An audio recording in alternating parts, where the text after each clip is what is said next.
as Christ was raised from the dead by the glory of the Father, we too might walk in newness of life. We too may walk in newness of life. This is what is said in Romans 6 chapter 4th verse also, and 4th chapter 25th verse also. Justification consists in both victory over the death caused by sin and a new participation in grace. Ephesians 2nd chapter 4 to 5 verse, 1 Peter 1st chapter 3rd verse. They speak like this. Justification consists in both victory over the death caused by sin. The death caused by sin. What is the death caused by sin? That is, if we lose this filial adoption, we ought to die. That's how death came to us through Adam and Eve. They lost that filial adoption which God gave to them in the Garden of Eden.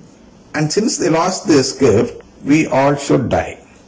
And as a human being, all human beings should die. And therefore, Jesus had to die also. But what happened? He got resurrected. How?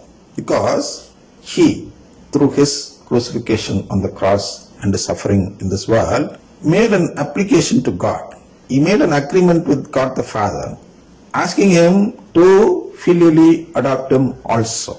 He is not only son by his right, but he is also son through the agreement which we should make. He also makes that agreement with God, the new covenant and all.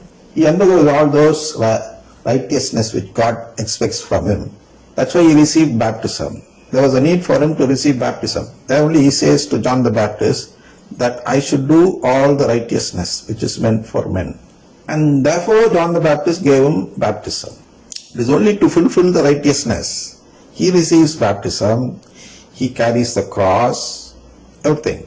Wherever you have a question, it is for this purpose. There he was tempted in the wilderness and all we see.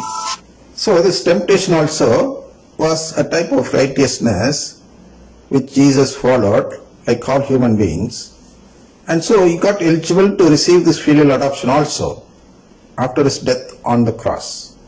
And then he got resurrected as the first human being who successfully received this filial adoption from God, and thus he got resurrected. He got this new life for him and came alive again. This is how we are also going to come to a life, a new life after our death. This is what is explained here. That's what it said like this. So that as Christ was raised from the dead by the grace of the Father. See, he didn't come out with the right for him to live as a son of the Father. He also received the same glory from the Father, the grace. And likewise, we will also receive that new life.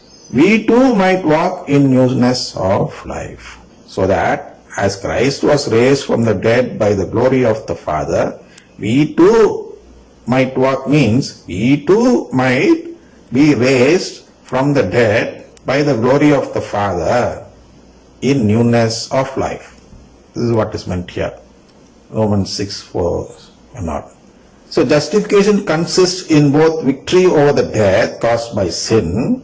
Justification consists in both victory over the death by sin and a participation in the grace.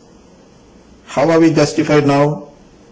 We have a victory over the death through this agreement. And through this agreement, what happens? We have a right to participate in this grace of God. Grace, of course, in the form of filial adoption. That's why we make this agreement. That's why we go to Mass daily. We got to go to Mass, at least on Sundays and all. For this reason, we have to participate in the sacraments given in the Holy Catholic Church. And through that sacrament only, we receive these things. We receive a victory over the death.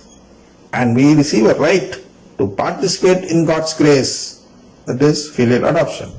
For this purpose only we have sacraments. Sacraments are an external sign for our request for filial adoption. That's how we become justified. Of course, we might be sinners. mainly people who worship the idols. That might be there, and all the sins which they enlist.